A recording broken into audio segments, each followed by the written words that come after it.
कोल्हापूरच्या ऐतिहासिक पन्हाळगडावर संवर्धनाचं काम सुरू झालंय। केंद्रीय पुरातत्व विभागाकडून संवर्धनाचं काम करण्यात येते।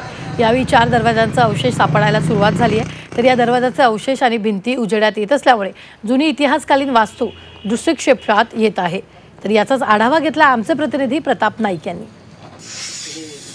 केंद्रीय पुरातत्व विभागाच्या वतीनं पन्हाळगडावर आपण पाहतो की संवर्धनाचं काम केलं जाते। आपण सध्या पाहतोय त्या ठिकाणी 4 दरवाजा होता आणि त्या ठिकाणी आपण पाहतो की जो बुरुज ढासळलेला होता तो बुरुज उभा करण्याचं काम केंद्रीय पुरातत्व विभागाच्या वतीने केलं जाते। 4 दरवाजाच्या परिसरामध्ये जो नाका होता पन्हाळा नगरपालिकेने उभा केलेला तो नाका हटवला आणि त्याच्या खाली आपण पाहतोय की या 4 दरवाजाचे अवशेष दिसू लागलेले आहेत।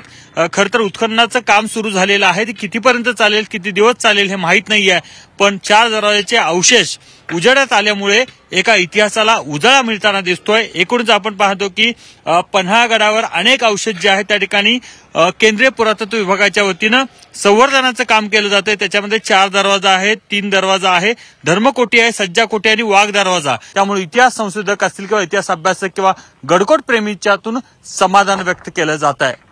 कॅमेरामन तुमचा प्रताप नाईक, जी24 तास, पन्हाळगड, कोल्हापूर।